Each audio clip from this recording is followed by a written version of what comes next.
In the previous video already I have explained some terms like acceptor, a ligand, metal ion and all. So now we'll see the types of complexing agent. So first one is unidentate, or you can say monodentate ligand or simple ligand. Ligand attached to metal at one side, that is some water, ammonia, or the example here you can see, that is forming one coordinate bond or capable of donating one unshared pair of electron. Here you can see this ammonia and all. I have given the reaction also. You can see this is the unidentate ligand, like one pair of electron capable of sharing or donating one unshared pair of electron is there, they can share that one. After that we have bidentate ligand. In case of bidentate ligand we have ethylene diamine. You can see we have two unshared pair of electrons in ethylene diamine which bind with the copper.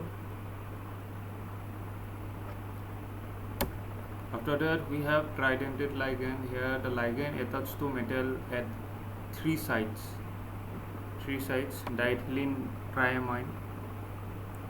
And for tetradentate ligand we have triethylene tetramine. This is the example of tetradentate ligand, where the ligand attached to metal at the four sites. And what is chelation? Actually, first term chelation comes from chelate. So what is chelate? It is a complex formed between the ligand containing two or more donor groups and a metal to form a ring structure, that is heterocyclic rings or maybe chelate rings you can call. Chelating agents are there, so organic molecules containing two or more donor groups which combine with metal to form complex having ring structure. And chelates are usually insoluble in water but soluble in inorganic solvent, or soluble in organic solvents. And after that we have sequestering agents.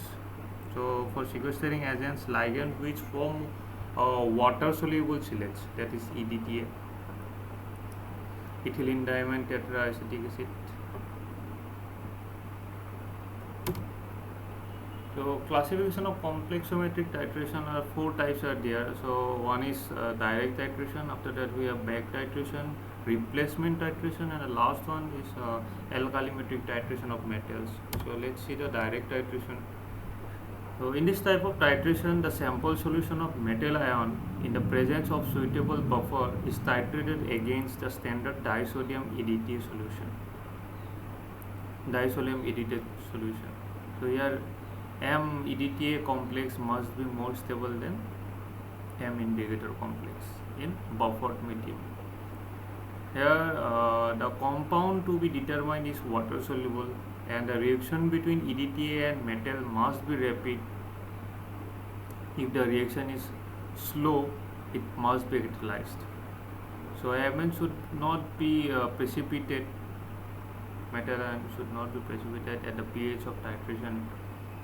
If it is precipitate at metal OH, auxiliary reagent must be added to prevent the precipitation of metals. So one direct determination of water hardness is there. As example I have given here, water hardness is due to the presence of calcium and magnesium salts. So EDTA forms complex with calcium and magnesium and form a Ca-EDTA complex is more stable that more than that Mg-EDTA, magnesium EDTA complex.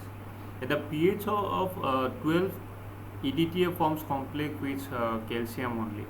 So the total calcium and magnesium determined by the titration with EDTA at pH 10 using ammonium buffer and areochrome black tea as the indicator. Upon titration with the EDTA, calcium will be chelated first, then magnesium. So for calcium only, we have to we can titrate directly with EDTA at pH of 12 using 8% sodium hydroxide and murexide. So magnesium is precipitate as Mg magnesium hydroxide leaving calcium which is titrated with EDTA. And for magnesium, the total calcium is equal to the magnesium. Next part I will explain in next video. Thank you.